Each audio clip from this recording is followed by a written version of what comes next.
the big mistake is to offer professional development mostly in the technical aspects of training. Oh, let's add in TRX. Let's do kettlebell swing. You can get that almost anywhere.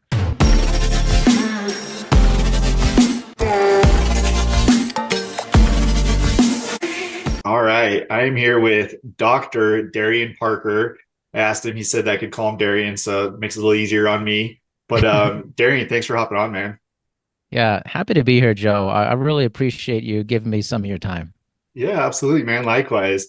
So, real quick, just to kind of introduce you to our network, a quick background about you. You have a master's and bachelor's degree in kinesiology, a PhD in sports education leadership with an emphasis in behavior modification. You're a multi-business owner, including Parker Personal Trading, right? NSCA certified personal trader, and you have kind of a broad background in the fitness space in general, right? In the private sector as well as education.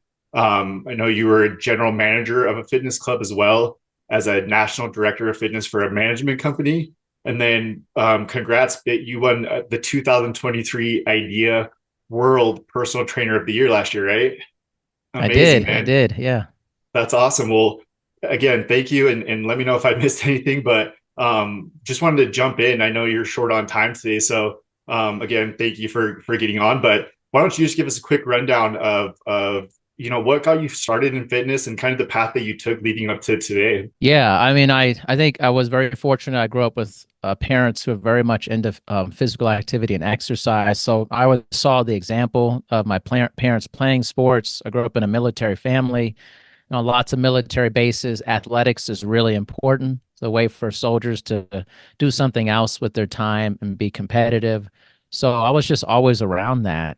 And my parents just encouraged and supported me regularly in physical activity and exercise. So I always had like a template going on, which I realized is really fortunate. And I just ran with it. I always knew I wanted to be in the industry in some way, shape, or form. I didn't really think I was going to be a personal trainer, actually, in the beginning, but it has definitely been my calling, an offering that I have that I think it's pretty unique what I do. But I think it's something that it feels natural for me to work with people in this capacity. So it's just something I feel like if you're good at something, you feel like it's easy for you to do. I was going to move towards that, and don't think about whether it's going to make you this money or that money. You just rather be happy, regardless of the situation. Do something you want to. Obviously, you got to provide for yourself and maybe a family, but there's nothing replacing feeling good about what you're doing versus just dreading it every day.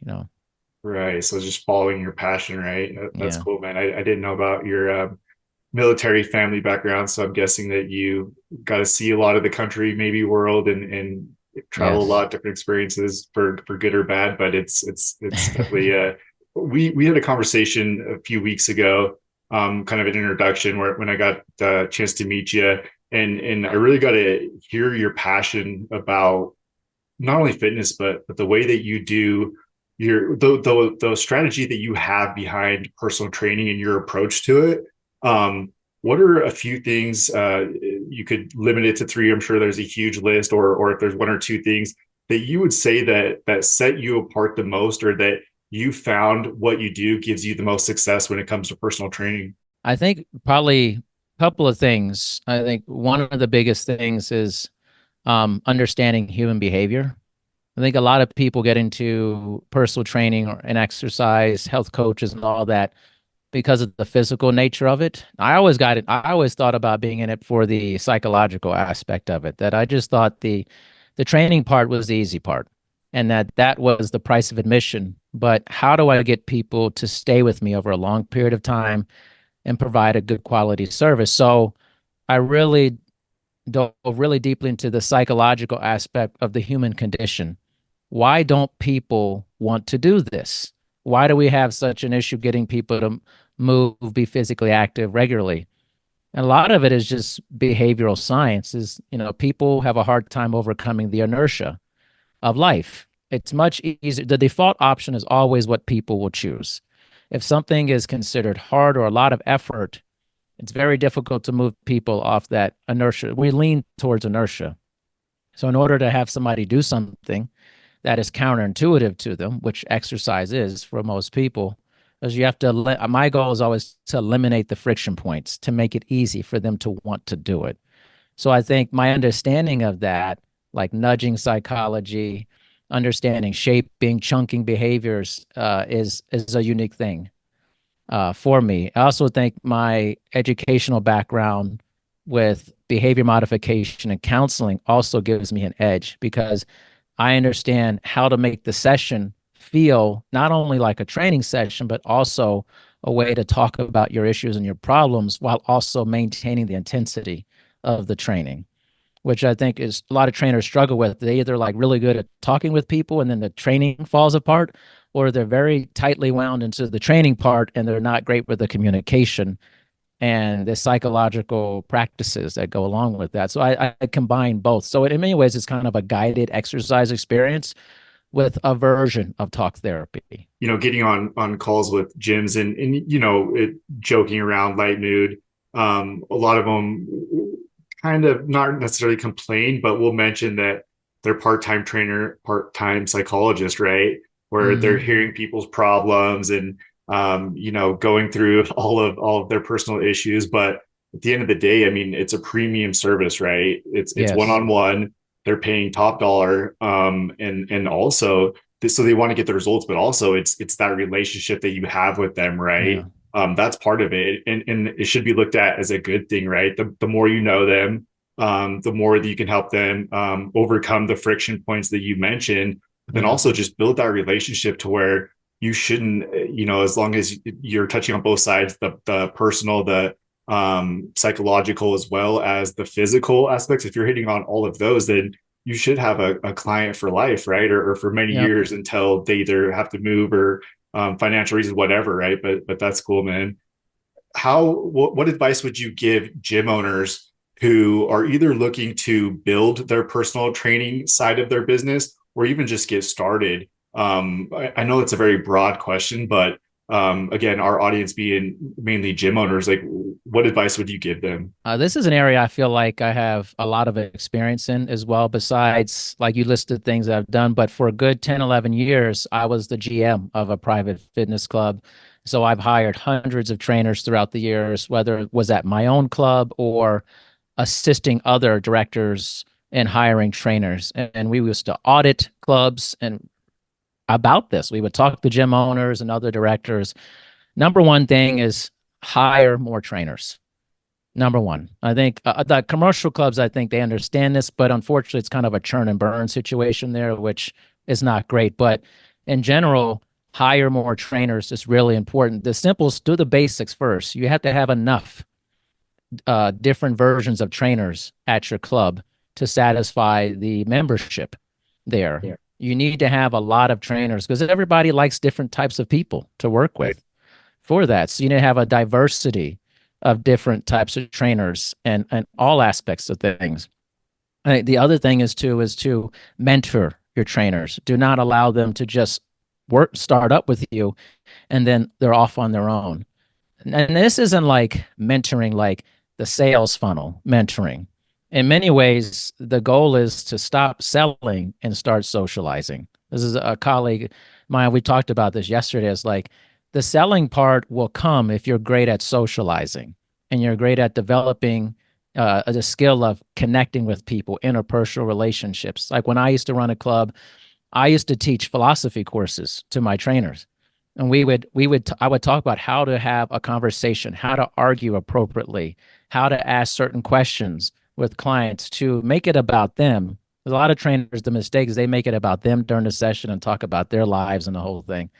They're Right. paying for your time, your effort, your companionship. So a lot of professional development, the big mistake is to offer professional development mostly in the technical aspects of training. Oh, let's add in TRX, let's do kettlebell swing. You can get that almost anywhere. But who's going to offer the psychosocial aspects of working with clients? You do that, you'll have a very unique product, and you'll also be giving your trainers something they probably have never been given before, which is understanding the actual behavioral science behind working with people. Most gym owners, directors do not have that background, so they don't offer it. I'm saying you need to offer that. And especially young trainers, your Gen Zers and stuff, they want this content. They want it. They want obviously mobility and stability and that type of stuff, but they want to understand not only how to work with clients, but how to help heal themselves too, and dealing with their own personal trauma. So those two things I think are, without going too much further on, those are two big things, I think. You could have the world's most knowledgeable trainer, right? And if they can't relate to people, if they can't break down those barriers and personalize their approach to it, it doesn't matter how much knowledge that they have, their approach Yeah. to fitness, right? Because it's going to rub people the wrong way. And I do like the what you mentioned as well is have multiple trainers, right? If you only have one or two trainers and you're having a turnover on personal training clients, it's tough to really figure out what the reason is. Is it your personal trainers? Is it your program, right? But with multiple trainers, you can kind of see, and I think always too, it doesn't matter if it's a sales team, marketing team, personal training team, employees, right? Competition, friendly competition is great, right? You could feed off that. You build energy. You can take things from other people that are doing well. You can see stuff that they aren't so much and help them and coach and the camaraderie. Darian, what are you doing now? What are your current projects? Where are you working? And what are your future goals in the fitness space? Yeah, I think after, gosh, it's been 23 years, my primary objective right now is an advocate for um, people in our industry. So I mentioned about mentorship with gym owners. I think one of the biggest things is in our industry, the average, literally the average career, this is like an NFL player here, like a running back or something. We're like the running backs of the fitness industry.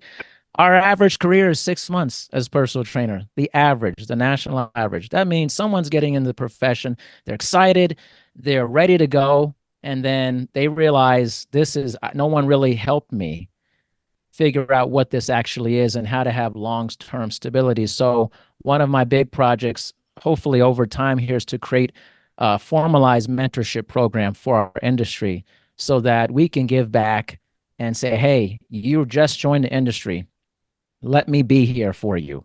It doesn't need to be about, sets and reps and all that. Just like, how was your first month being a trainer? Here's some challenges I had. Let's talk about it together. Let's, what's the good things, the bad things? How's your second month been? It's like, let's keep you moving forward in this versus I'm not doing well. Gosh, this is harder than I thought. And then, what trainers do is understandably, they go for the security.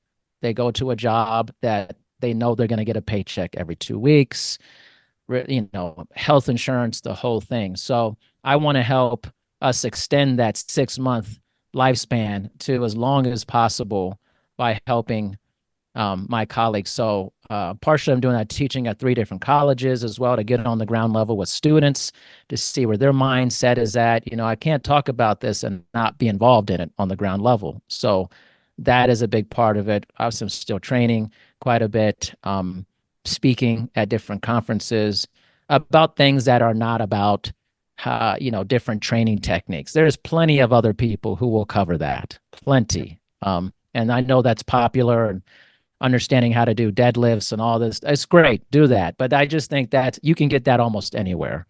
But Right. the other aspects, how do we change the industry? It starts, we have to give of our time and our talent with our colleagues. We need to help them a lot more than what we're doing. Darian, we 100% need to schedule a follow-up call For for sure. this, and it could even maybe be a monthly thing where we could dive Yeah. into specific topics and just really tap into your experience and knowledge and passion for the fitness Yeah. industry and the psychology behind it. Because yeah, you're right. There's not enough people talking about that aspect of it, and it's equally as important as the technical part. So that's great, man. Well, Yeah. Darian, thank you, and appreciate your time, and we'll chat again, man. Thanks a lot, Joe.